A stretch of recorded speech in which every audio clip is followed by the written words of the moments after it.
अभी कुछ ही दिन पहले मैं एक नए अपार्टमेंट में शिफ्ट हुआ हूँ। वैसे तो मैं पिछले 1.5 साल से इसी शहर में किराए पर रह रहा था, लेकिन अब कुछ महीने बाद मेरी शादी होने वाली है और वो फ्लैट बहुत पुराना सा था और उसमें जगह भी कम थी। तो मैंने सोचा कि क्यों ना किसी अच्छी सी जगह पर पहले ही शिफ्ट कर लिया जाए, और यही सोच के मैं इस नए फ्लैट में आया था। अपनी मनपसंद लोकेशन और बजट में फ्लैट मिलना मुश्किल तो था, लेकिन 4-5 दिन खूब ढूंढने के बाद मुझे ये फ्लैट मिल गया। ये एक 2 बेडरूम फ्लैट है जिसके लिए मुझे एक एजेंसी ने कांटेक्ट किया था। तो फोन पर उनसे बात करने के बाद उसने मुझे उस फ्लैट की कुछ फोटो भेजी और फिर हमने मिलने का टाइम डिसाइड कर लिया। मैं उस एड्रेस पे पहुंचा तो मुझे वो बाहर ही खड़ा मिल गया। हाय, आई एम निकोलस, उसने अपना हाथ मेरी तरफ बढ़ाते हुए कहा। मैंने भी उससे हाथ मिलाया और फिर हम दोनों उस फ्लैट को देखने जाने लगे।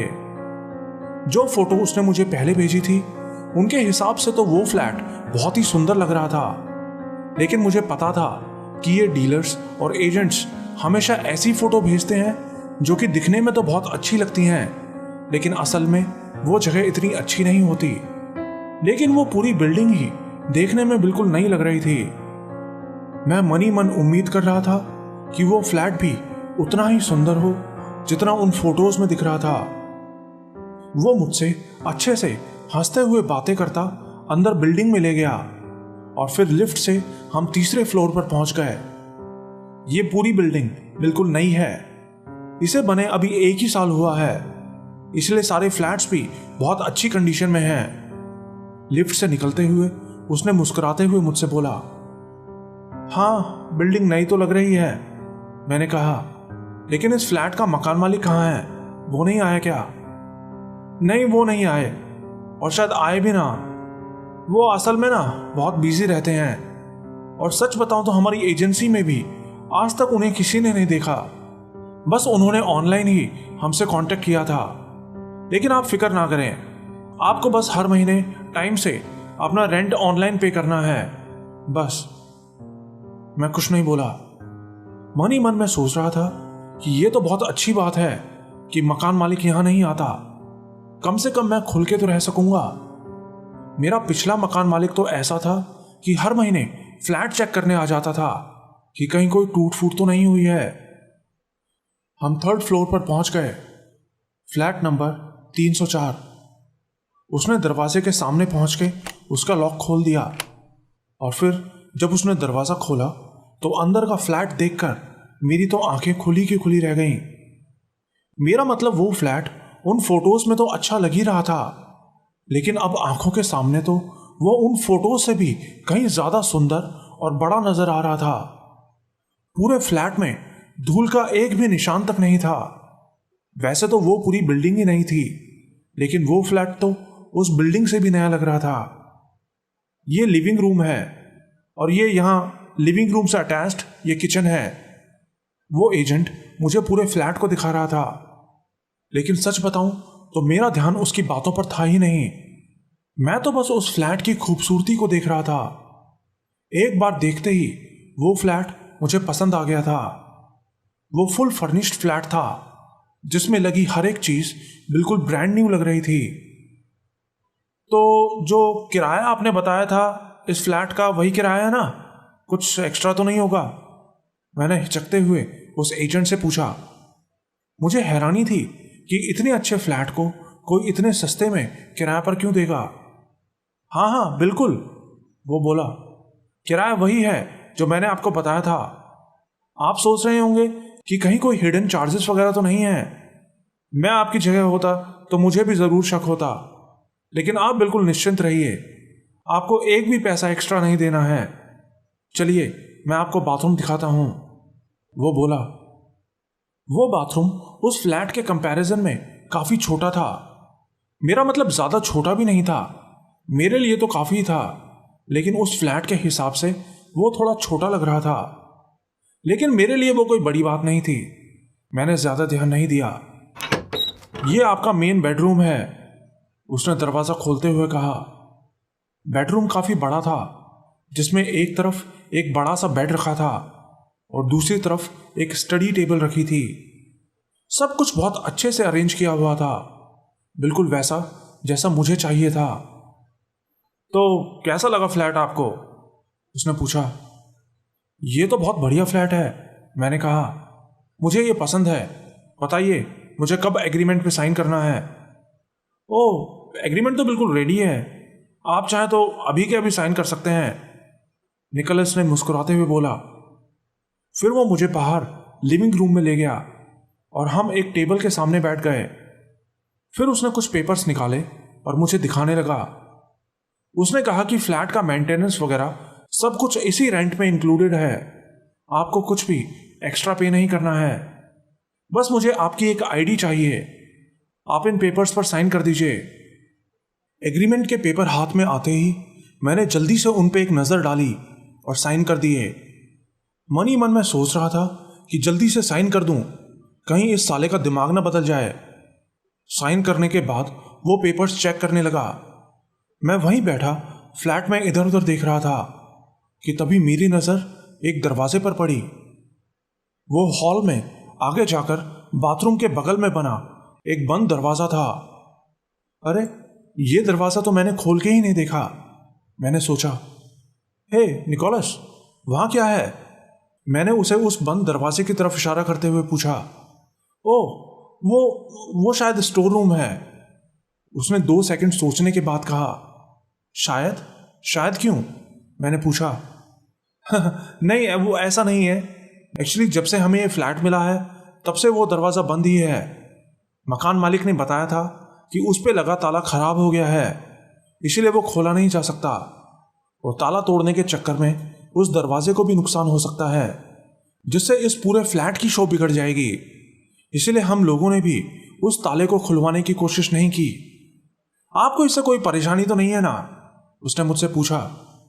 नहीं, परेशानी क्या होगी, मैं तो बस वैसे ही पूछ रहा था। मेरी नजरें उस दरवाजे पर ही टिकी हुई थी। मैं मन ही मन सोच रहा था कि क्या फर्क पड़ता है, कोई छोटा सा स्टोर रूम होगा, मुझे वैसे भी उसकी जरूरत नहीं है। मुझे 2 रूम्स के बारे में बताया गया था और वो मुझे पसंद थे। खैर, आखिर में हमने सब कुछ फाइनल किया और उसने मुझे फ्लैट की चाबी दे दी। सब कुछ इतना जल्दी हुआ था कि मुझे किसी बात पे शक करने का टाइम ही नहीं मिला, लेकिन इतने सस्ते में इतना अच्छा फ्लैट लेके मैं खुश था। अगले 2 दिनों में ही मैंने पुराने फ्लैट से अपना सारा सामान इस नए फ्लैट में शिफ्ट कर लिया। पुराने फ्लैट के मकान मालिक ने भी मुझे रोकने की काफ़ी कोशिश की, यहाँ तक कि मेरा पूरा सिक्योरिटी डिपॉजिट भी रख लिया, लेकिन मैं उसकी रोज़ रोज़ की चिकचिक से तंग आ चुका था। नए फ्लैट में आने के बाद शुरू के कुछ दिन तो मुझे किचन सेट करने में ही लग गए। मैं किचन के लिए बहुत सारा नया सामान लाया और सेट करने में लगा रहा। शुरू के 3-4 दिन तो मैं इतना बिजी था कि उस बंद दरवाजे की तरफ मैंने ध्यान ही नहीं दिया। हालांकि बीच बीच में मैं उसके हैंडल को जोर जोर से हिला डुला के, यहां तक कि लाते मार के भी खोलने की कोशिश करता, लेकिन वो नहीं खुला। उसके बाद मैंने उस पर ध्यान ही नहीं दिया और अपने काम में लगा रहा।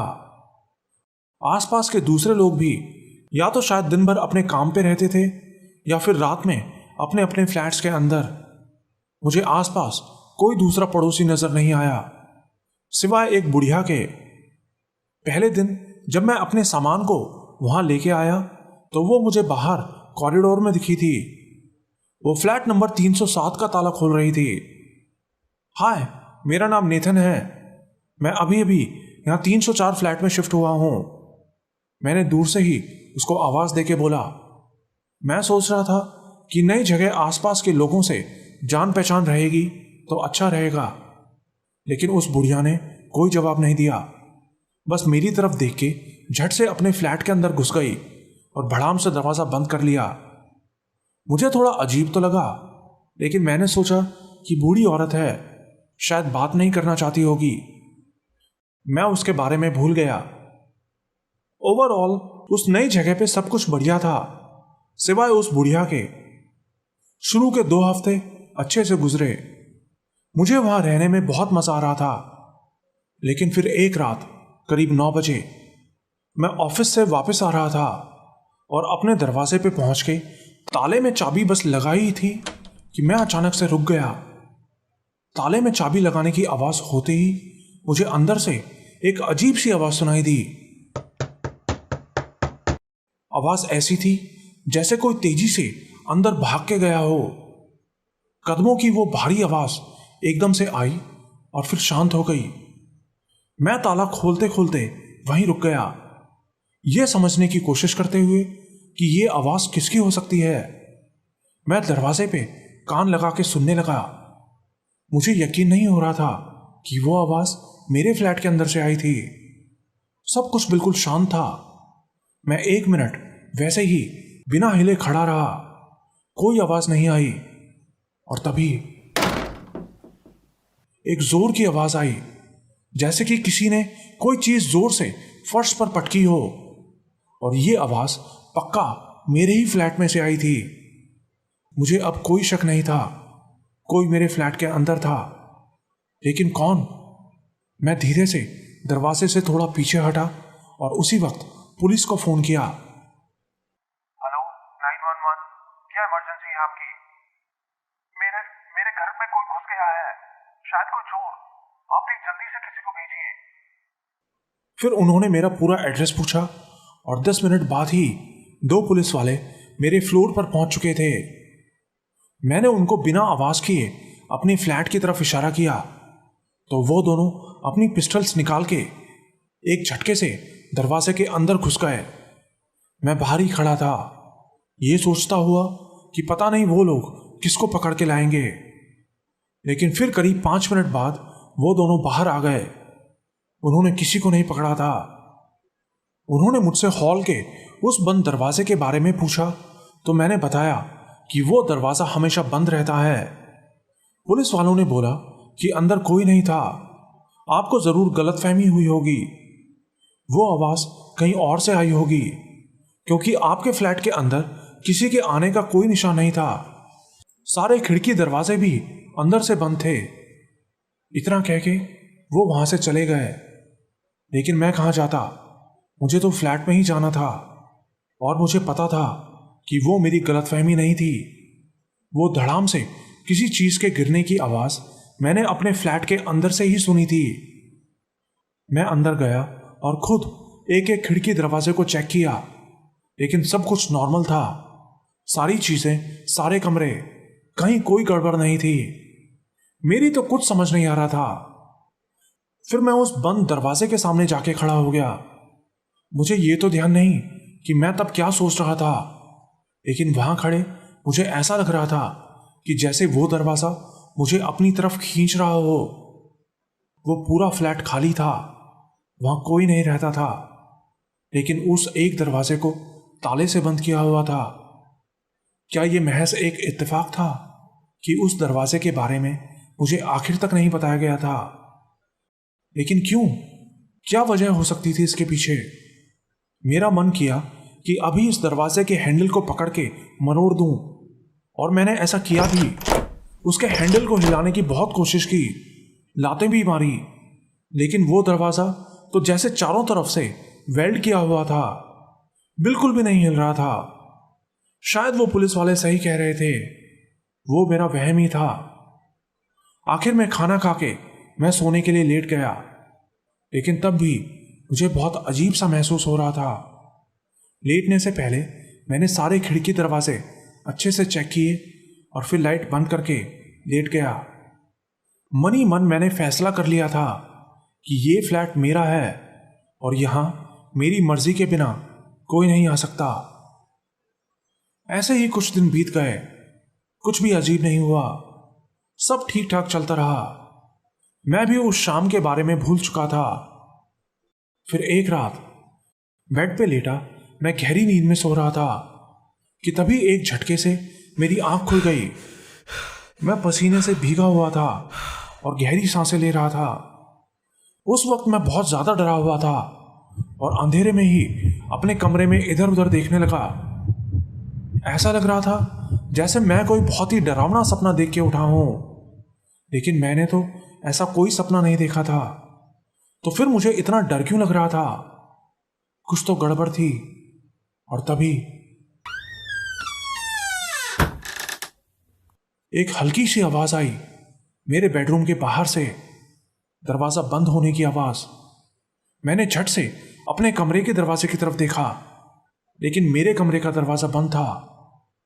कुछ देर मैं वैसे ही बैठा दरवाजे की तरफ देखता रहा। चारों तरफ गहरा सन्नाटा था। फिर मैं उठा और धीरे धीरे अपने कमरे के दरवाजे की तरफ जाने लगा, बिना कदमों की आवाज किए। और दरवाजे के पास पहुंच के मैं कान लगा के सुनने लगा। पहले तो मुझे लगा कि कोई आवाज नहीं आ रही है, लेकिन फिर मुझे वो आवाज सुनाई दी, बहुत ही हल्की हल्की, जैसे कोई नाखूनों से कुछ खरोंच रहा हो। और वो आवाज अपने आप में बहुत अजीब थी, जैसे कोई जानबूझ के वो कर रहा हो, जैसे कोई दीवार पे ऊपर से लेकर नीचे तक अपने नाखूनों से खरोंचता और फिर 2 सेकंड रुक के फिर से वही करने लगता, बार बार लगातार वही आवाज। और वो आवाज बिल्कुल दरवाजे के बाहर हॉल में से आती लग रही थी। मेरे फ्लैट में कोई था और मैं देखना चाहता था कि वो कौन है।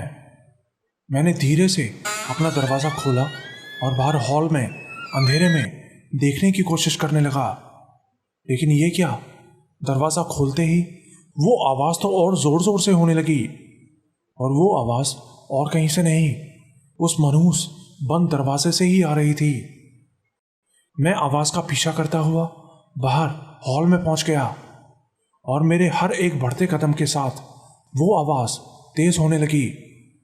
मैं उस बंद दरवाजे के पास पहुंचा और उस पे अपना कान लगा के सुनने लगा।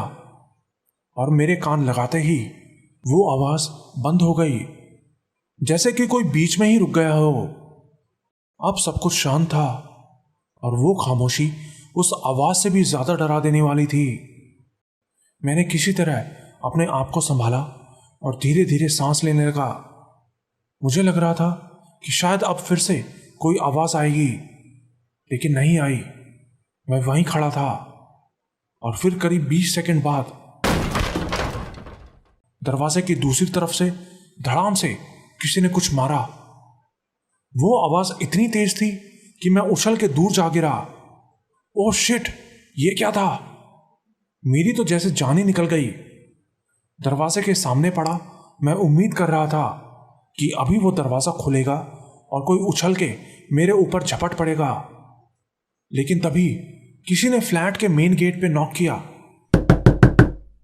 मैं भाग के दरवाजे के पास चला गया खोलने के लिए। दरवाजा खोला तो देखा कि दूसरी तरफ एक बूढ़ा आदमी खड़ा था। वो गुस्से में नजर आ रहा था। अरे भाई, क्या प्रॉब्लम है तुम्हारी? क्यों इतना शोर कर रहे हो? वो गुस्से में मुझसे बोला। यहां कोई है अंदर? मैंने उसे अंदर की तरफ इशारा करते हुए बोला। कोई है? कौन है? कहां? मुझे नहीं पता, मेरे स्टोर रूम से अजीब अजीब आवाजें आ रही हैं, मैंने हाँफते हुए कहा। वो मेरी तरफ देख रहा था, लेकिन उसके चेहरे पर अब गुस्सा नहीं था, बल्कि मेरे लिए दया नजर आ रही थी। ओह, स्टोर रूम में? वो आवाज स्टोर रूम से आ रही थी। लगता है उन लोगों ने आपको बताया नहीं उसके बारे में। बताया नहीं? क्या नहीं बताया? किस बारे में बात कर रहे हैं आप? मैंने उससे पूछा। ओ नहीं, कुछ नहीं, कुछ नहीं, जरूर कोई चूहा होगा, वो बोला। चूहा? नहीं, वो चूहा नहीं है। चूहा कैसे हो सकता है? मैंने कहा। हाँ, हो सकता है ना, आपको शायद पता नहीं यहाँ के चूहे कितने बड़े हैं। वो दीवार पे चल के ऊपर तक आ जाते हैं और ऐसी आवाजें करते हैं जैसे आपने सुनी थी, पंजे रगड़ने की।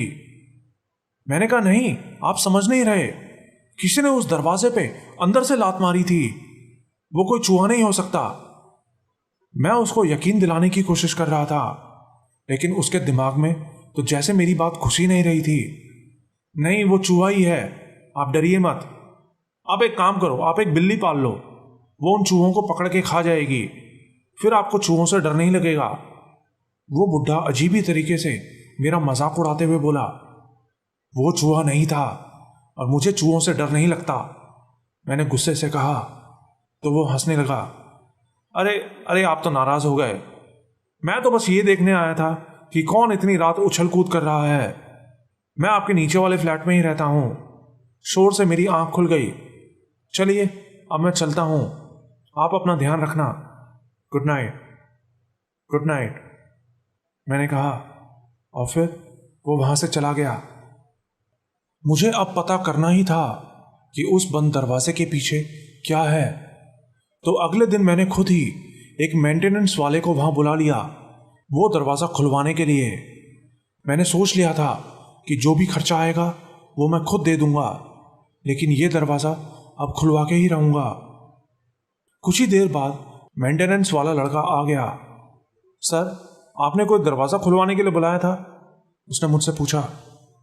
उसने अपने एक हाथ में अपना टूल बॉक्स पकड़ा हुआ था। हाँ हाँ, आओ अंदर आओ। मैं उसको सीधा उस बंद दरवाजे के पास ले गया। यही वो दरवाज़ा है जो बिल्कुल जाम हो चुका है। इसी को खोलना है।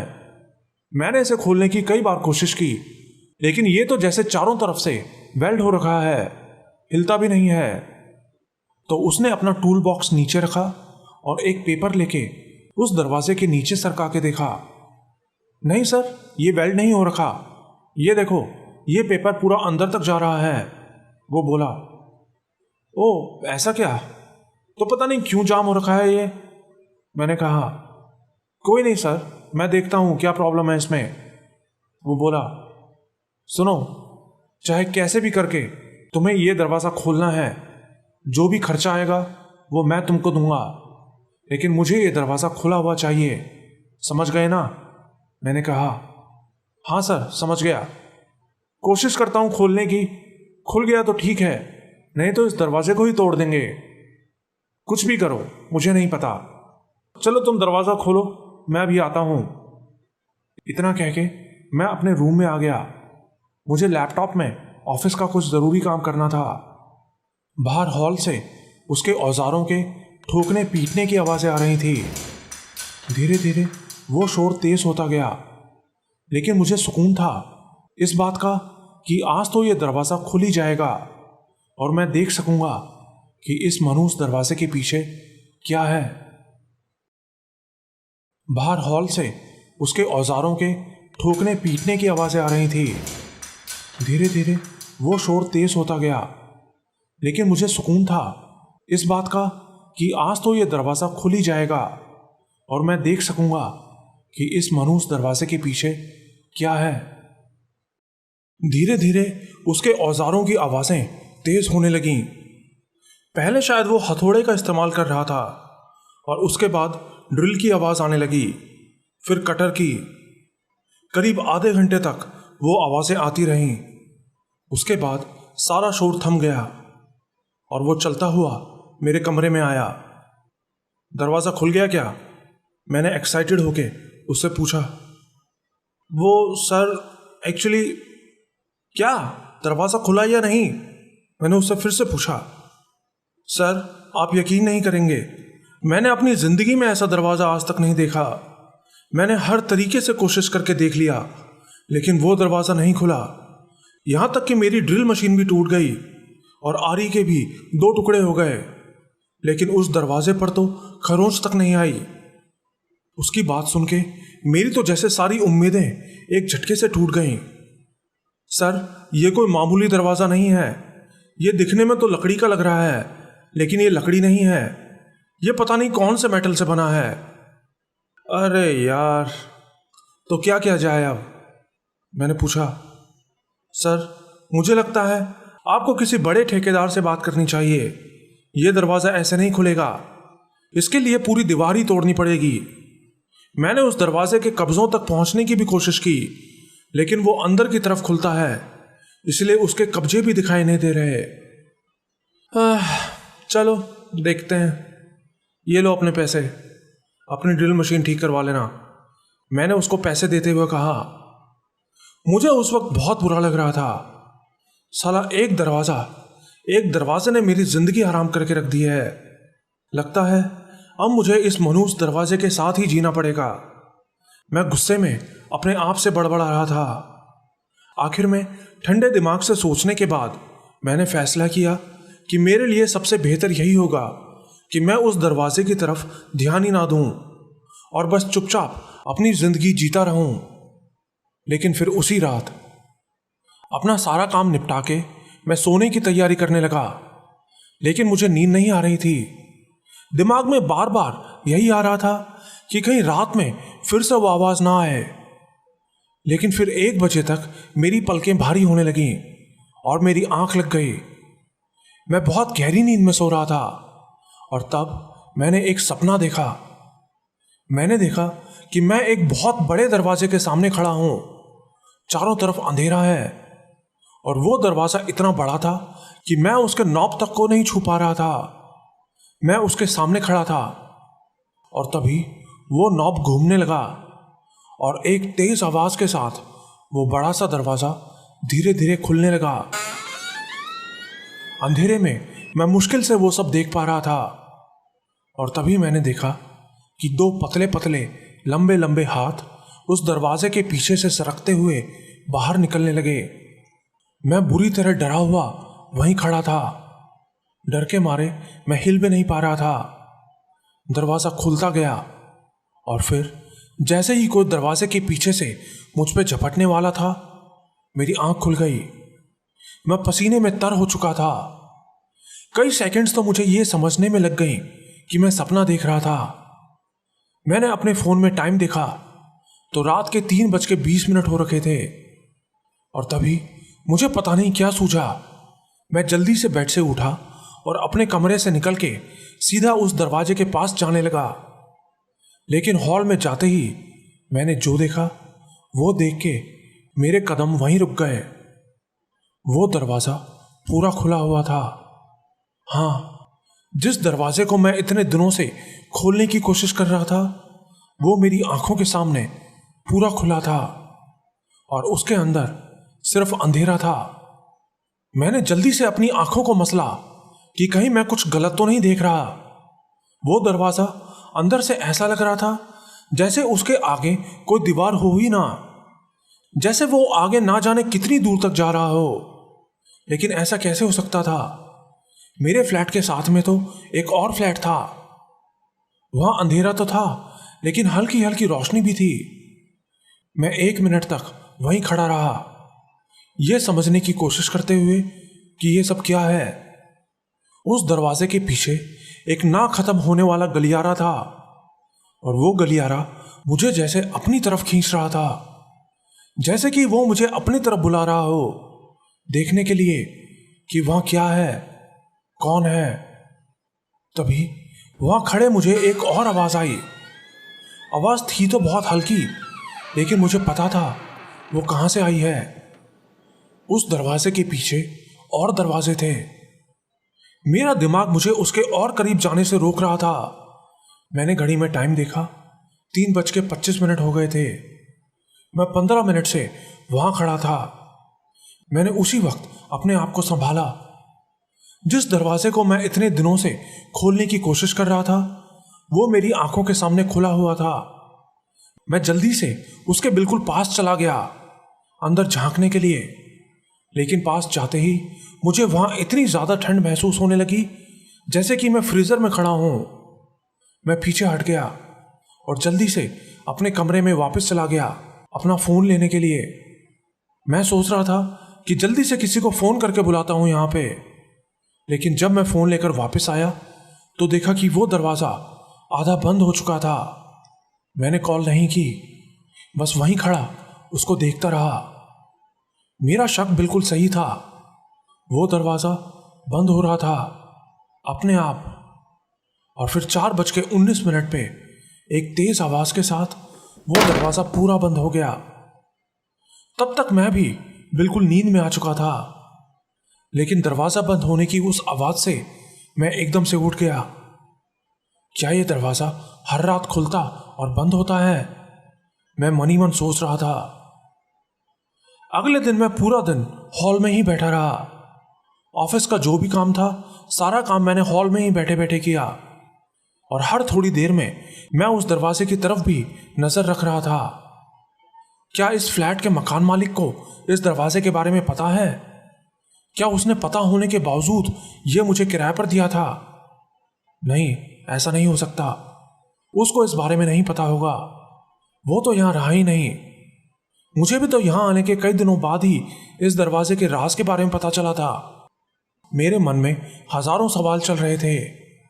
आखिर में मैंने फैसला किया कि मैं एक बार मकान मालिक से बात जरूर करूंगा, लेकिन बात करता भी तो कैसे? मेरे पास तो उसका कोई कांटेक्ट नंबर भी नहीं था, बस उसका नाम और अकाउंट नंबर था। लेकिन एक तरीका था, मैं उस एजेंसी के थ्रू उसका नंबर ले सकता था जिनसे मैंने ये फ्लैट किराए पर लिया था। मेरे पास उनका फोन नंबर भी था। मैंने उसी वक्त उनको कॉल लगाई। हेलो, हाय, मैं वही आदमी बोल रहा हूं जिसने अभी कुछ दिन पहले यहां फ्लैट लिया था। मैंने उसको अपनी सोसाइटी का नाम बताया।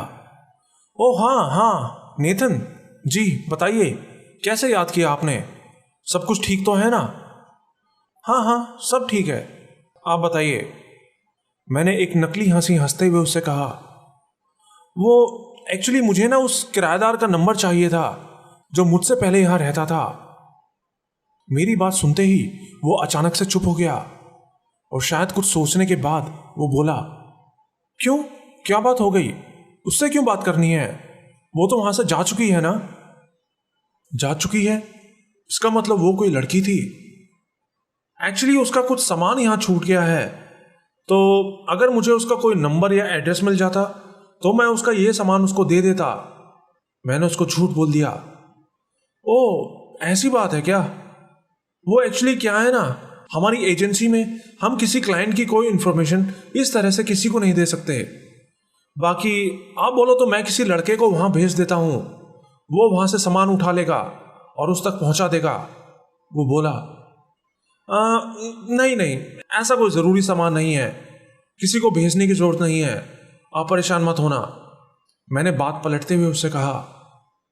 चलो फिर तो ठीक है, कोई नहीं, बाकी और किसी चीज़ की ज़रूरत हो तो फ़ोन कर लेना। हाँ हाँ ज़रूर, चलो फिर बात करते हैं, बाय। कॉल कट तो गई, लेकिन जिस तरह से वो मुझसे बात कर रहा था, पता नहीं क्यों मुझे ऐसा लग रहा था जैसे वो कुछ छिपाने की कोशिश कर रहा है। कुछ तो ऐसा जरूर था जो वो मुझे बता नहीं रहा था। कोई तो बात जरूर थी, मेरा दिल कह रहा था। खैर, फिर इसी उधेड़-बुन में मेरा पूरा दिन निकल गया। मैंने अपने ऑफिस का काम भी निपटा लिया था।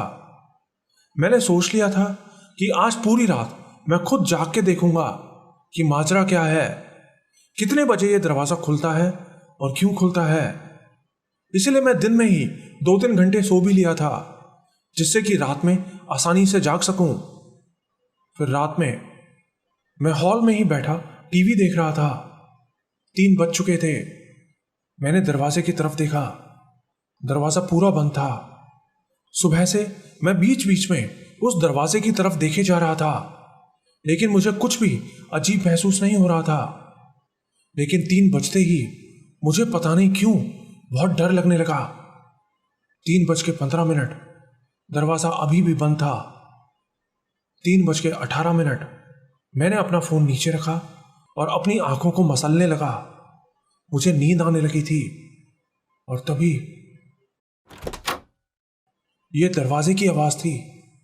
शायद दरवाजा खुलने लगा था। मैं कई देर तक दरवाजे की तरफ ही देखता रहा, कोई हरकत नहीं हुई। और तभी दरवाजा खुलने लगा और तब तक नहीं रुका जब तक कि पूरा नहीं खुल गया। मेरा दिल जोर जोर से धड़क रहा था।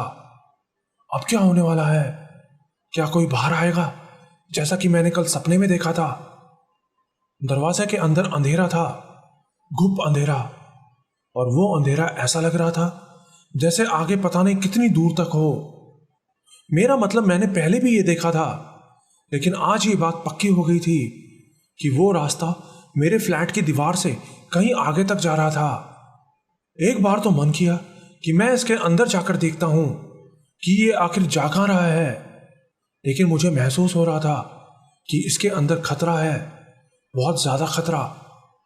मैं बाहर हॉल में ही खड़ा वो सब देखता रहा और फिर ठीक 4:19 पे एक तेज आवाज के साथ वो दरवाजा बंद हो गया। मेरे मन में हजारों सवाल थे। कहीं ऐसा तो नहीं है कि वो दरवाजा जानबूझ के मुझे अपने अंदर बुलाने के लिए खुल रहा हो? क्या कुछ ऐसा था जो वो मुझे दिखाना चाहता था? क्योंकि अगर उसको मुझे कोई नुकसान पहुंचाना होता तो अभी तक पहुंचा चुका होता। मैंने मन बना लिया था कि आज रात जब वो दरवाजा खुलेगा तो कैसे भी करके मैं खुद उसके अंदर जाके देखूंगा। लेकिन अगर मैं उसके अंदर चला गया और पीछे से वो दरवाजा बंद हो गया तो फिर तो मैं उसके अंदर ही फंस जाऊंगा। कम से कम अगले 24 घंटों के लिए तो फंस ही जाऊंगा, जब तक कि वो दरवाजा दोबारा नहीं खुलता। लेकिन कुछ तो करना था, कुछ भी। तो अगले ही दिन मैं मार्केट गया और एक पावरफुल टॉर्च और एक लंबी सी मोटी रस्सी खरीद के ले आया। मार्केट से मैं वापस आया ही था कि किसी ने मेरी डोरबेल बजाई। बाहर एक आदमी खड़ा था और ये वही बुढ़ा था जो उस रात मेरे घर पे आया था शोर की कंप्लेंट करने के लिए। हाय, मैं आपका पड़ोसी हूँ, 2 मिनट आपसे बात कर सकता हूँ? वो बोला। हाँ हाँ ज़रूर, आइए अंदर आइए। मैंने उसको अंदर बुलाया। अंदर टेबल पर वो रस्सी और टॉर्च लाइट रखी थी। उसको देख के वो बोला, ओह लगता है हाइकिंग जाने की तैयारी हो रही है। हाँ, इस वीकेंड मैं हाइकिंग के लिए जा रहा हूँ। मैंने फट से उसको झूठ बोल दिया। बढ़िया है, तो कौन सी जगह जा रहे हो हाइकिंग के लिए? उसने पूछा। मैंने 2 सेकंड सोचा। ट्रेल नंबर 3 पर, मैं हर बार वहीं जाता हूँ हाइकिंग के लिए, मैंने कहा। ओह, ट्रेल नंबर 3, लेकिन वो तो काफ़ी टाइम से बंद है ना? उसने शक की नज़रों से मुझे देखते हुए कहा। बंद है? मुझे नहीं पता था, मुझे लगा खुला होगा। मैं बिल्कुल अनजान बनते हुए उससे बोला। लेकिन उसे बंद क्यों किया हुआ है? मैंने पूछा। पक्का तो मुझे नहीं पता, लेकिन वहां कुछ हो गया था जिसके बाद उन्होंने वो बंद कर दिया। बाकी आप चाहें तो ट्रेल नंबर 5 पर जा सकते हैं। शायद उसको मेरी बात पर शक नहीं हुआ था। मैंने राहत की सांस ली। हाँ, मैं ट्रेल नंबर 5 पर ही जाता हूँ इस बार, मैंने कहा। और बताइए कैसे आना हुआ आपका? मैंने बस सोचा कि थोड़ा अच्छे से इंट्रोडक्शन हो जाता हमारा। उस दिन रात में ठीक से बात नहीं कर पाया था आपसे, तो उस रात के बाद से आपको चूहों ने फिर से तो परेशान नहीं किया ना? उसने मुझसे पूछा।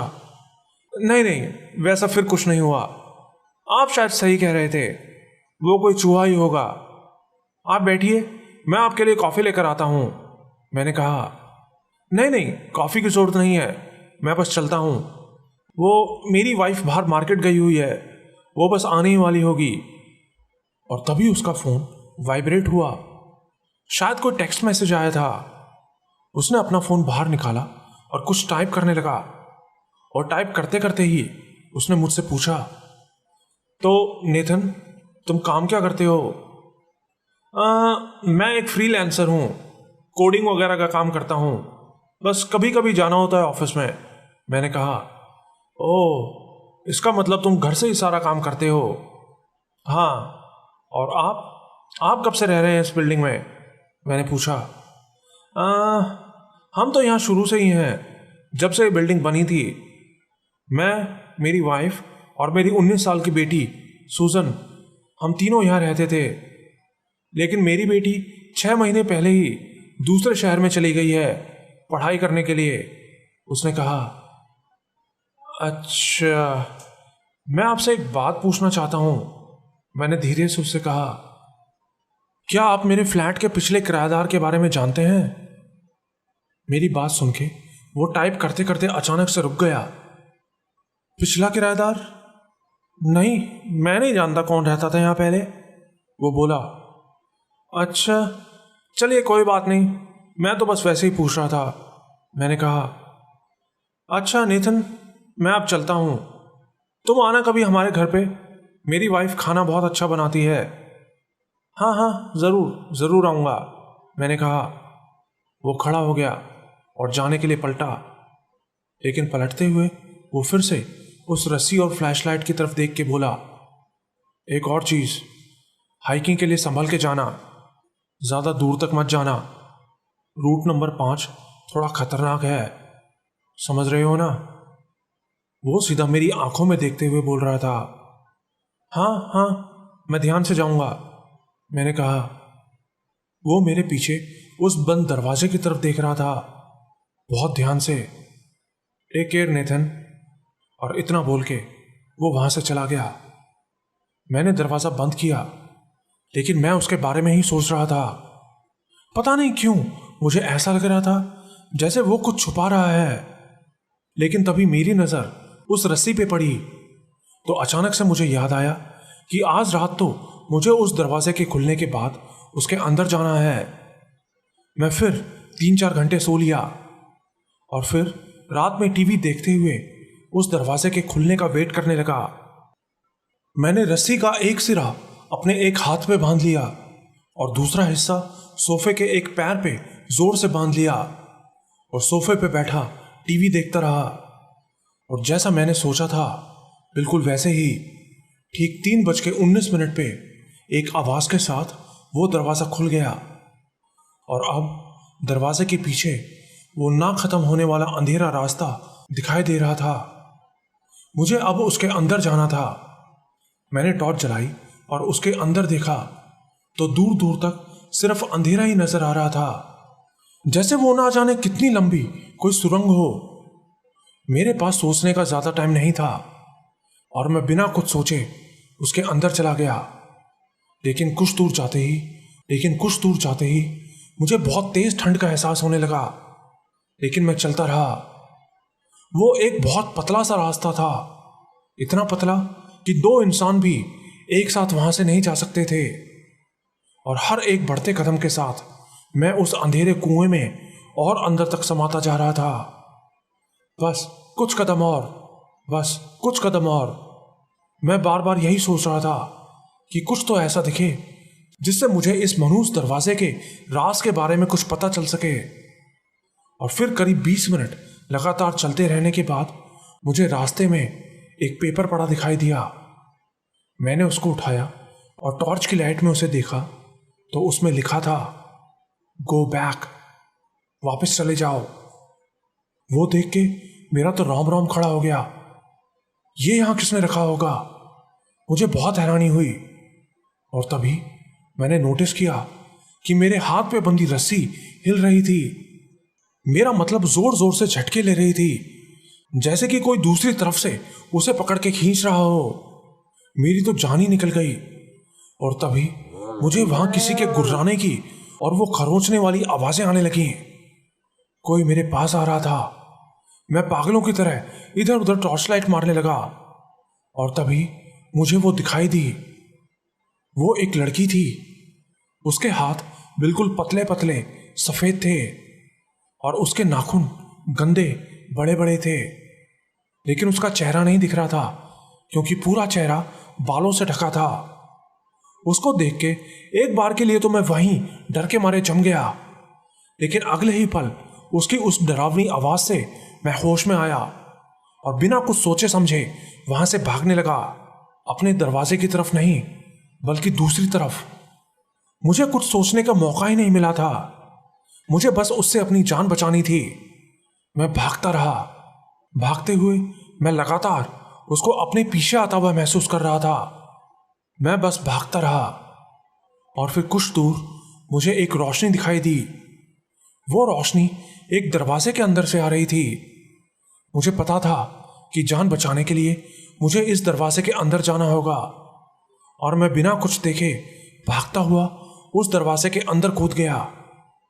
दरवाजे के अंदर जाते ही वो शैतान लड़की जो मेरे पीछे आ रही थी वो वहीं रुक गई और एक तेज आवाज के साथ दरवाजा बंद करके वापस चली गई।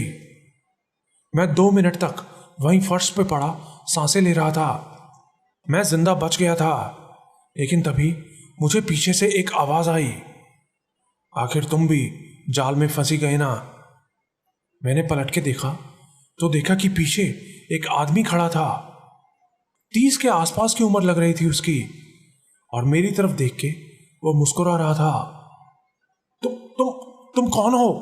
मैंने उससे चिल्ला के पूछा और तभी मैंने नोटिस किया कि जिस जगह मैं मौजूद था वो ऐसी लग रही थी जैसे ना जाने कितने सालों से वहां कोई ना रह रहा हो। चारों तरफ धूल और जाले लगे हुए थे। उसकी बनावट बिल्कुल मेरे फ्लैट के जैसी लग रही थी, लेकिन वो मेरा फ्लैट कैसे हो सकता था? ये कौन सी जगह है? मैंने फिर से उससे पूछा। मेरा नाम मार्टिन है, उसने मुस्कुराते हुए कहा, और ये फ्लैट नंबर 102 है। अभी यहाँ कोई नहीं रहता क्योंकि यहाँ अभी बहुत साफ सफाई की जरूरत है। उसने हंसते हुए मुझसे कहा, ये क्या मजाक है? मुझे ठीक से बताओ यहाँ क्या चल रहा है। मैंने उसे गुस्से से कहा तो वो बिना कुछ बोले दरवाजा खोल के वहां से बाहर निकल गया। उसको बाहर जाते देख मैं भी तेजी से उसकी तरफ लपका, लेकिन तब तक वो वहां से गायब हो चुका था। कमरे से बाहर निकला तो देखा कि बाहर का कॉरिडोर तो बिल्कुल मेरी ही बिल्डिंग जैसा था। ये वही बिल्डिंग थी, लेकिन ये इतनी पुरानी क्यों नजर आ रही थी, जैसे कि सालों से ये बिल्डिंग खाली पड़ी हो। ये क्या चल रहा है? ये मैं कहां फंस गया हूं? मुझे बस जल्दी से अपने फ्लैट में जाना था। मेरा दिल कह रहा था कि फ्लैट में जाने के बाद सब कुछ ठीक हो जाएगा। मैं तेजी से वहां से जाने लगा, लेकिन तभी मुझे एक फ्लैट से कुछ आवाजें आती सुनाई दी। मैं चुपके से उस फ्लैट के पास गया और कान लगा के सुनने लगा। तो आपका नाम क्या है? एक आदमी की आवाज आई। मेरा नाम मिशेल है, वो लड़की बोली। ओह मिशेल, अगर तुम्हें किसी चीज की जरूरत हो तो हमें बता देना। मैं फ्लैट नंबर 204 में ही रहता हूं। ये तो विंसेंट की आवाज थी, मेरे उस पड़ोसी की जो आज सुबह मेरे पास आया था। मैंने दरवाजे में से अंदर झांका तो देखा कि ये वही था, विंसेंट, और वहां खड़ा वो किसी लड़की से बात कर रहा था, लेकिन मैं उस लड़की का चेहरा नहीं देख पा रहा था। वो देखते ही मुझसे रुका नहीं गया और मैं एक झटके से दरवाजे के अंदर घुस गया, लेकिन उन्होंने तो जैसे मुझे देखा ही नहीं। मैंने जोर से विंसेंट को आवाज लगाई, लेकिन उसने फिर भी मुझ पे कोई ध्यान नहीं दिया। वो दोनों आपस में बातें किए जा रहे थे। वो एक जवान लड़की थी, 22-23 साल की। अच्छा, आपको कभी किसी ने इस फ्लैट के बारे में कुछ बताया है? उस लड़की ने विंसेंट से पूछा। नहीं तो, यह फ्लैट तो बिल्कुल नॉर्मल है। क्या हुआ? नहीं, वो बस मुझे कई बार इसमें से कुछ अजीब अजीब आवाजें सुनाई देती हैं, वो लड़की बोली। नहीं, ऐसा कुछ नहीं है, वो जरूर चूहों की आवाजें होंगी। तुमको डरने की जरूरत नहीं है। किसी चीज की जरूरत हो तो हमें बता देना।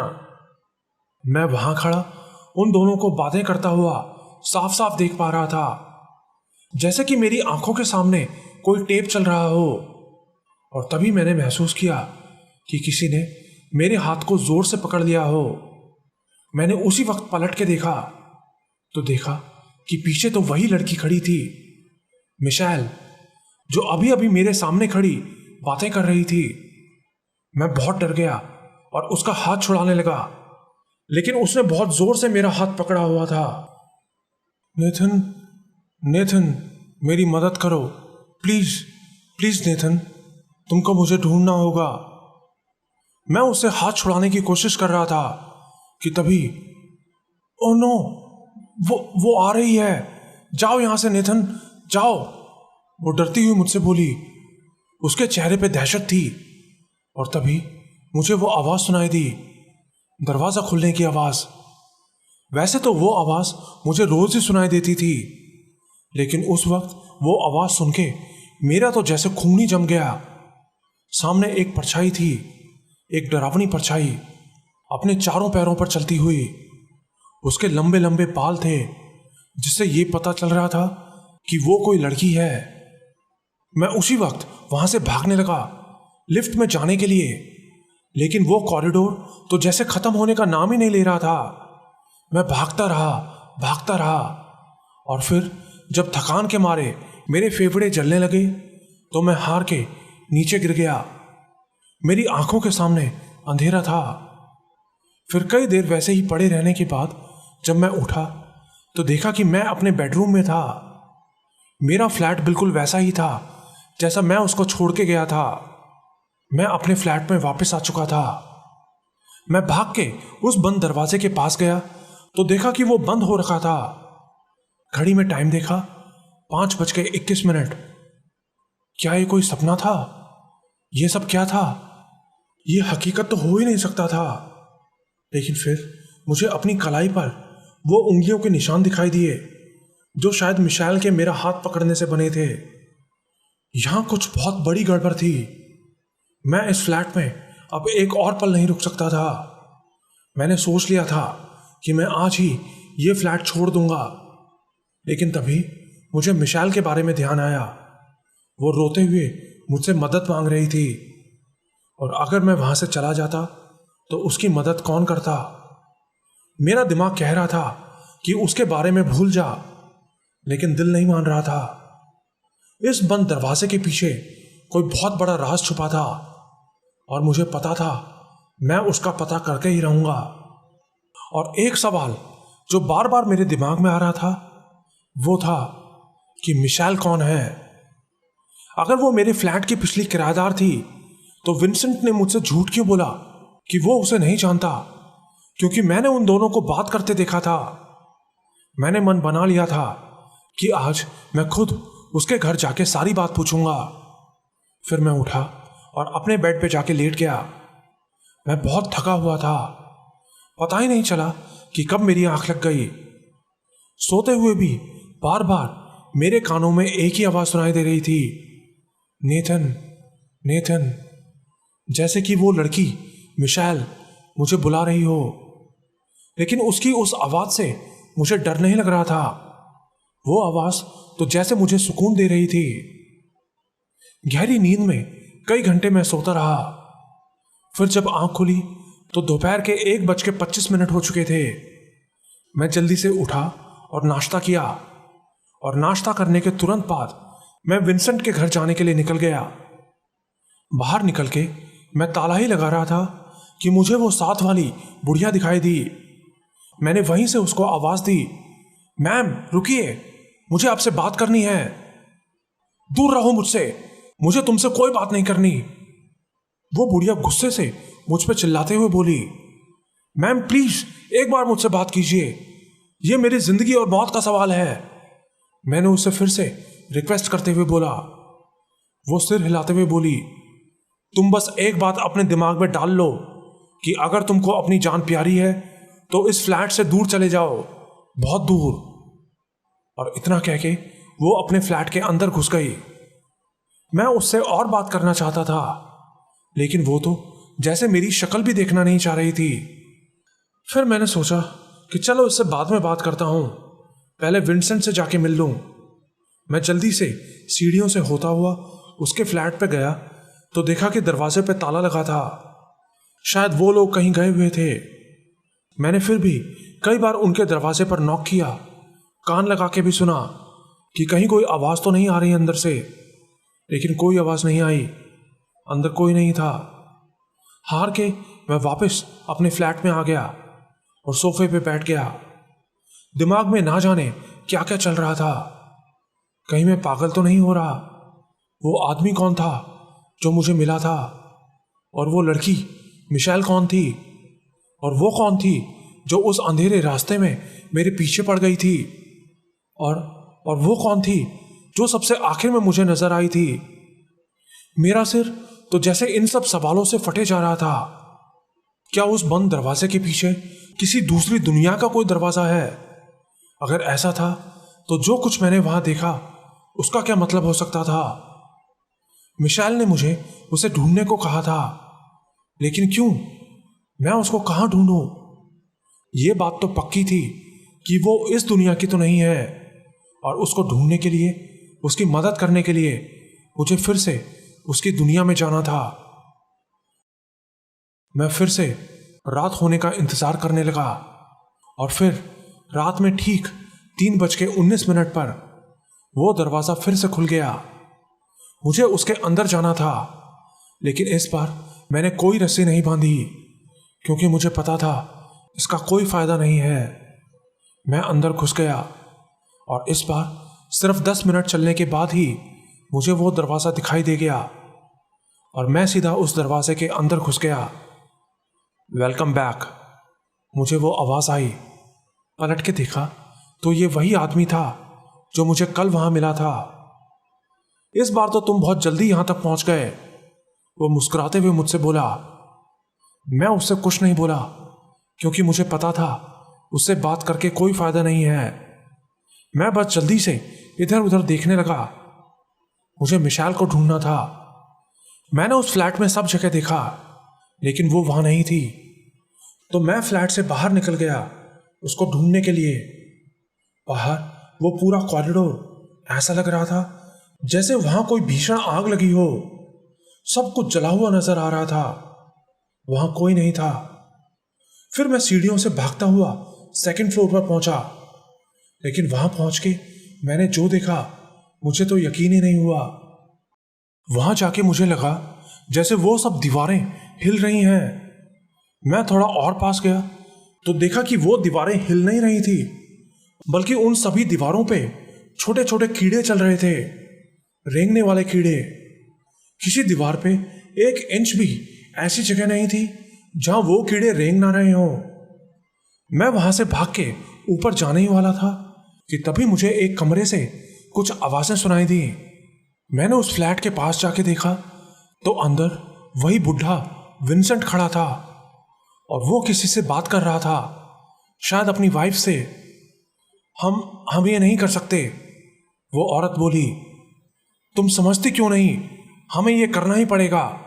वो हमारी बेटी है, उसके लिए हमें ये करना ही पड़ेगा। लेकिन पड़ोसियों को शक हो गया तो? वो औरत फिर से बोली। नहीं, किसी को कुछ नहीं पता चलेगा, मैं सब संभाल लूंगा, विंसेंट बोला। और बस इतना बोलते ही वो दोनों वहां से गायब हो गए। अब वहां कोई नहीं था मेरे अलावा।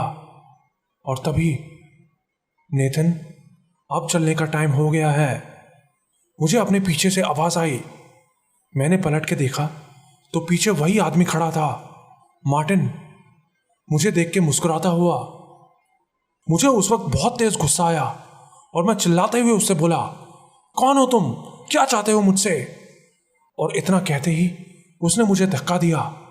मैं धड़ाम से जा गिरा और अगले ही पल मैंने देखा कि मैं अपने फ्लैट में था। मैं फिर से उस दरवाजे से वापस आ चुका था, खाली हाथ। इस बार भी मुझे कुछ पता नहीं चल सका था, लेकिन इतना जरूर समझ आ गया था कि इस बंद दरवाजे का राज कहीं ना कहीं मेरे उस पड़ोसी विंसेंट से जुड़ा हुआ है। मुझे ऐसा महसूस हो रहा था कि मेरी सारी ताकत खत्म हो चुकी है। बेड पे लेटते ही मुझे नींद आ गई। फिर ठीक दिन के 11 बजे मेरी आंख खुल गई। मैं उठा और जल्दी से नहा के नाश्ता किया और सेकंड फ्लोर पर चला गया विंसेंट से मिलने के लिए। लेकिन उसके फ्लैट में अभी भी ताला लगा था। मुझे उस वक्त बहुत तेज गुस्सा आया। भारी मन से मैं वापस अपने फ्लैट पे आया और ताला खोलने लगा। और तभी, हे, मुझे किसी ने आवाज दी। मैंने साइड में देखा तो वो वही मेरे पड़ोस में रहने वाली बूढ़ी औरत थी। बच्चे, कॉफी लेना पसंद करोगे क्या? उसने प्यार से मुझसे पूछा। हाँ हाँ, क्यों नहीं, मैंने जवाब दिया। फिर मैं उसके फ्लैट में चला गया। उसने मुझे सोफे पे बैठने को कहा और किचन में चली गई। और फिर 2 मिनट बाद वो कॉफी लेके मेरे पास आई। मुझे माफ करना बच्चे, मैंने तुमसे ठीक से बात नहीं की थी, उसने मुझसे कहा। नहीं नहीं, ऐसी कोई बात नहीं है, मैं जानता हूं मैं यहाँ नया हूं, मैंने कॉफी पीते हुए उससे कहा। उसके फ्लैट में ज्यादा सामान नहीं था, लेकिन मेरी नजर सामने दीवार पर लगी एक फोटो पर पड़ी। वो कोई बूढ़ा आदमी था, मिलिट्री की ड्रेस में। ये मेरे हस्बैंड की फोटो है। 12 साल पहले वो चल बसे थे, वो बोली। ओह, आई एम सॉरी, मुझे जान के दुख हुआ। 2-3 मिनट तक हम दोनों चुप बैठे रहे।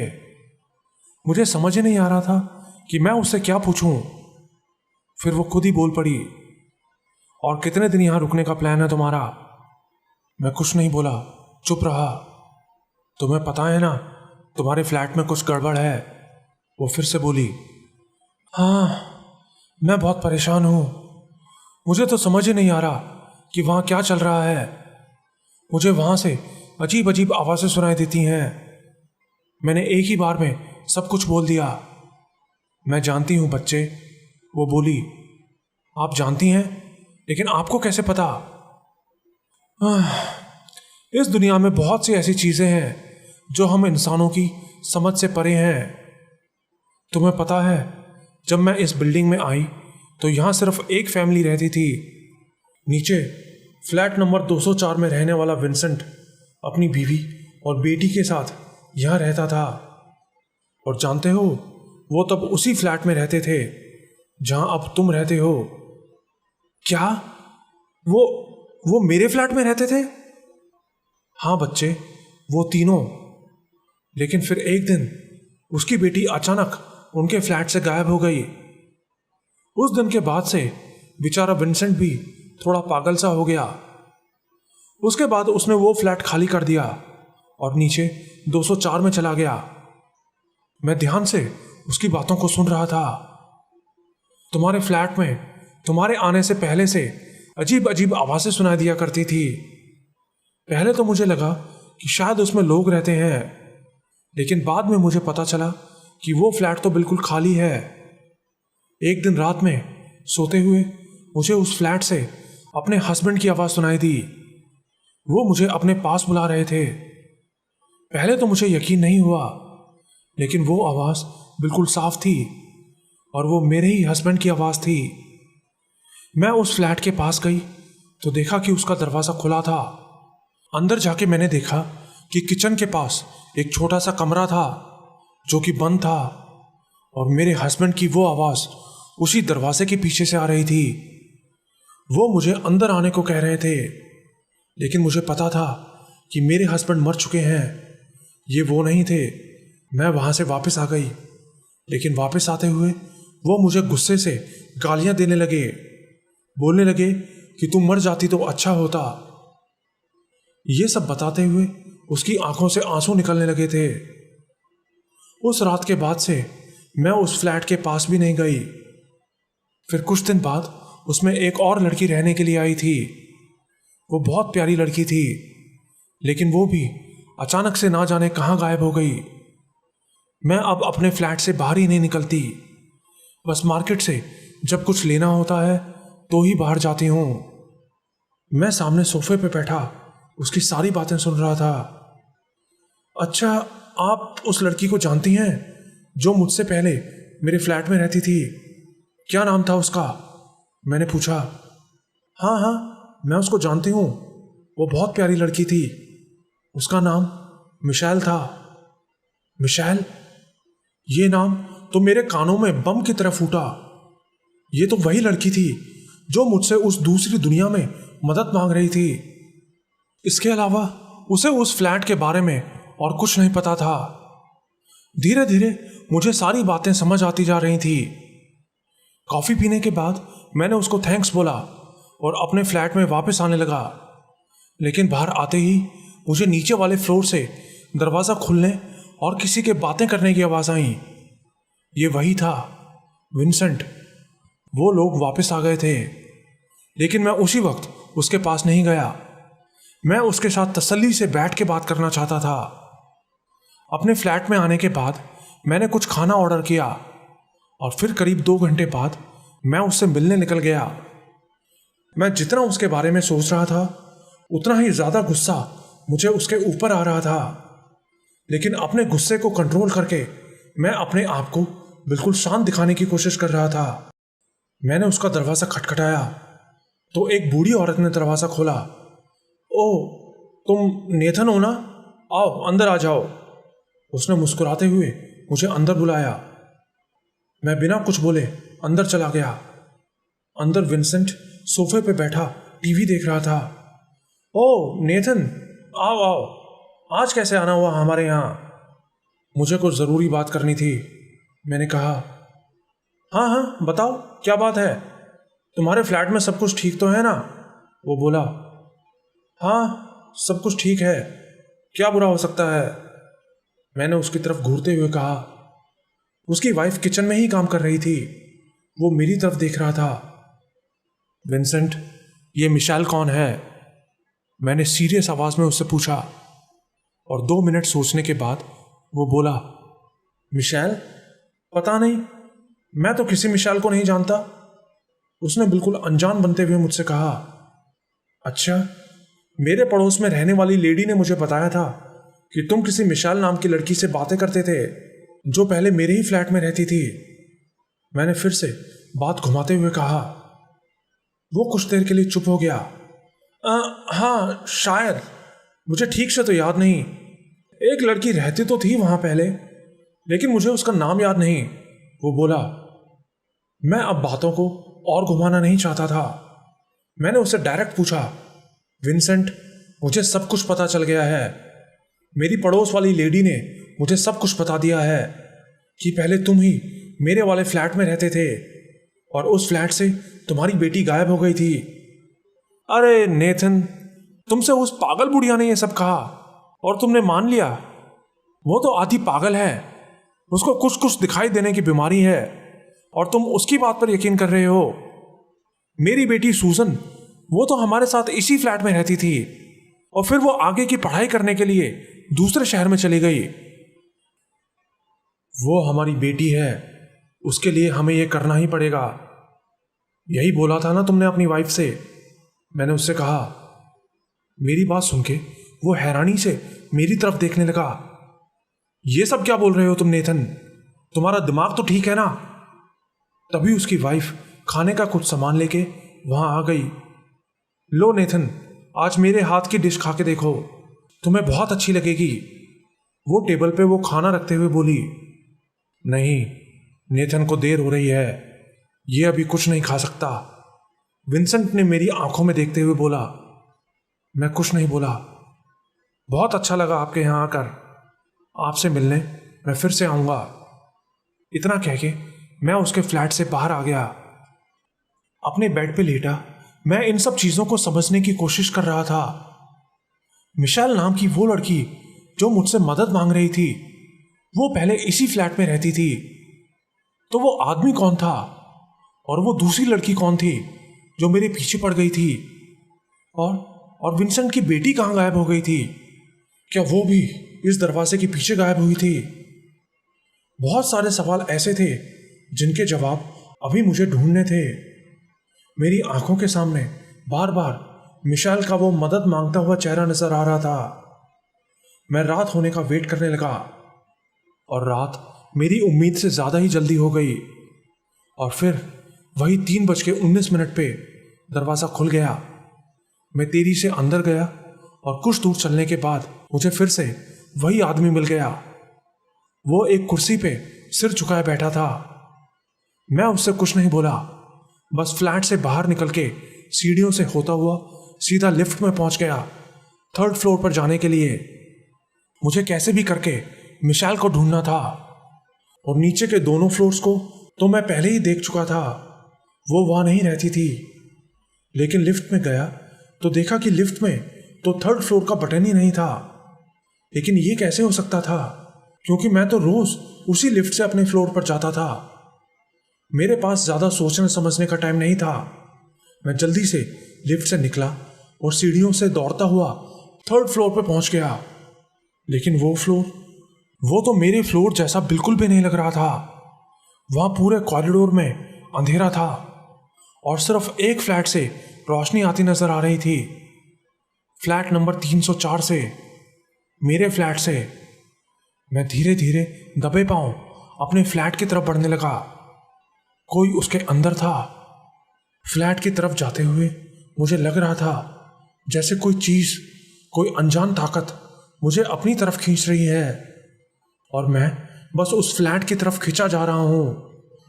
दरवाजे के पास पहुंच के मैं बस उसके दरवाजे के अंदर जाने ही वाला था कि तभी किसी ने मेरा हाथ पकड़ के मुझे पीछे खींच लिया। वो जो कोई भी था, उसने मुझे इतनी तेज खींचा था कि मैं लड़खड़ा के नीचे गिर गया। खड़ा हुआ तो मैंने देखा कि मैं किसी और ही फ्लैट में था। वो मेरा फ्लैट नहीं था, बल्कि मेरा फ्लैट तो मुझे उसके ठीक सामने कुछ दूर दिखाई दे रहा था। मैं हड़बड़ाता हुआ बाहर भागने लगा, लेकिन तभी एक लड़की मेरे सामने आके खड़ी हो गई। वहां मत जाओ नेथन, वो यही चाहती है कि तुम उस फ्लैट के अंदर जाओ। ये लड़की मिशेल थी, वही मिशेल जो मुझसे मदद मांग रही थी। आखिर में वो मुझे मिली गई। तुम मिशेल हो ना? तुम्हें पता है, तुमको ढूंढने के लिए मैं अपनी जान पर खेल के यहां तक आया हूं। मैं जानती हूं नेथन, लेकिन तुम्हारा यहां तक आना जरूरी था, क्योंकि सिर्फ तुम ही उस नर्क के दरवाजे को बंद कर सकते हो। वो दरवाजा आज तक ना जाने कितने मासूम लोगों को निगल चुका है। मिशेल, तुम ये क्या बोल रही हो? मुझे ठीक से बताओ सब कुछ, यहां क्या चल रहा है? वो 10 सेकंड तक मेरी तरफ देखती रही, लेकिन उसको देख के मुझे डर नहीं लग रहा था, जैसे कि मेरे दिल को पता हो कि वो मेरा बुरा नहीं चाहती है। नेथन, सबसे पहले तो तुम ये जान लो कि तुम्हारे यहां होने का मतलब ये है कि तुम्हारी जान को भी खतरा है। तुम जिस फ्लैट में रहते हो वो एक मनहूस शापित फ्लैट है, वो बोली। लेकिन क्यों मिशेल, ऐसा क्या हुआ था उसमें? उसका वो बंद दरवाजा जो हर रात अपने आप खुलता है, वो क्यों खुलता है? मुझे सब कुछ बताओ। क्या उसे हमेशा के लिए बंद नहीं किया जा सकता? नहीं नेथन, उस दरवाजे को बंद नहीं किया जा सकता। जब मैं जिंदा थी मैंने खुद उसको बंद करने की तमाम कोशिशें की, लेकिन नहीं कर सकी। वो नीचे सर झुकाए बैठी थी। नेथन, तुम्हारे उस फ्लैट में आने से कई महीने पहले मैं उस फ्लैट में रहने आई थी। सब कुछ अच्छा था सिवाय उस बंद दरवाजे के। हर रात मुझे उसमें से अजीब अजीब आवाजें सुनाई देती थी। पहले मैं उन सब आवाजों को इग्नोर करती रही, लेकिन फिर कोई रात में मुझे मेरा नाम लेके बुलाने लगा, और वो और कोई नहीं, मेरी मम्मी थी, जो मुझे उस दरवाजे के पीछे से बुलाती थी। लेकिन मेरी मम्मी की मौत कई साल पहले हो चुकी थी। मैंने पुलिस को भी बुलाया, लेकिन पुलिस उस दरवाजे को नहीं खोल सकी। और फिर एक रात वो दरवाजा अपने आप खुल गया। उस रात के बाद से वो दरवाजा हर रात एक फिक्स टाइम पे अपने आप खुल जाता। वो बोली, हाँ मैं जानता हूँ, 3:19 पे। मैंने कहा, हाँ नेथन। और एक रात वो दरवाज़ा खुलने के बाद जब मुझे मेरी मम्मी की आवाज़ सुनाई दी तो मैं उसके अंदर चली गई, लेकिन वो कोई स्टोरेज रूम नहीं था। वो तो एक गलियारा था जो सीधा उस हॉस्पिटल में गया था जहाँ मेरी मम्मी की मौत हुई थी। लेकिन ये कैसे हो सकता था? उस हॉस्पिटल के अंदर एक फ्लैट था, फ्लैट नंबर 304, वही फ्लैट जिसमें मैं रहती थी। मेरी मम्मी मुझे उस फ्लैट के अंदर से बुला रही थी, और मैं उस फ्लैट के अंदर चली गई और हमेशा के लिए उसी के अंदर फंस के रह गई। ये फ्लैट, ये मनहूस फ्लैट तुमको अपने अंदर बुलाता है, और अंदर जाने के बाद तुम हमेशा के लिए इसी में फंस के रह जाते हो। मैं कितने महीनों से इसी में फंस के रह गई हूं। वो आंखों में आंसू लिए बोली, लेकिन कोई तो तरीका होगा मिशेल, कोई तो तरीका होगा तुमको यहां से निकालने का, यहां से मुक्ति दिलाने का। नहीं नेथन, कोई तरीका नहीं है। यहां तक कि मेरी बहन ने भी मुझे यहां से निकालने की बहुत कोशिश की, लेकिन आखिर में वो भी यहीं फंस के रह गई, और अब वो भी यहीं भटकती रहती है, अजीब अजीब आवाजें निकालते हुए, गुर्राते हुए। तुम्हारी बहन? कौन तुम्हारी बहन? वो लड़की जो उस दिन मेरे पीछे पड़ी थी, वो तुम्हारी बहन है? हाँ नेथन, वो बेचारी तो मुझे बचाना चाहती थी, लेकिन खुद इस नरक में फंस के रह गई। उसके बाद उस फ्लैट में एक और लड़का रहने के लिए आया था, मार्टिन। वो बोली, मार्टिन? उससे तो मैं मिल चुका हूं। हाँ, वो भी उस फ्लैट में रहने आया था और उसका शिकार बन गया। हम सब अब यहीं भटक रहे हैं। नेथन, सिर्फ तुम ही हमें बचा सकते हो। तुम्हें उस पूरे फ्लैट को ही खत्म कर देना होगा। तुम्हें उसको आग लगानी होगी नेथन, नहीं तो वो मनहूस फ्लैट तुम्हारे साथ साथ और ना जाने कितने मासूमों की बलि ले लेगा। इतना कह के वो जोर जोर से रोने लगी और अचानक से वहां से गायब हो गई। मैं 2 मिनट तक वहीं बैठा रहा और फिर उठा तो देखा कि पीछे मार्टिन खड़ा था, हमेशा की तरह मुस्कुराता हुआ। लेकिन इस बार उसने अपने हाथ में कुछ पकड़ा हुआ था, एक पेट्रोल कैन और एक लाइटर।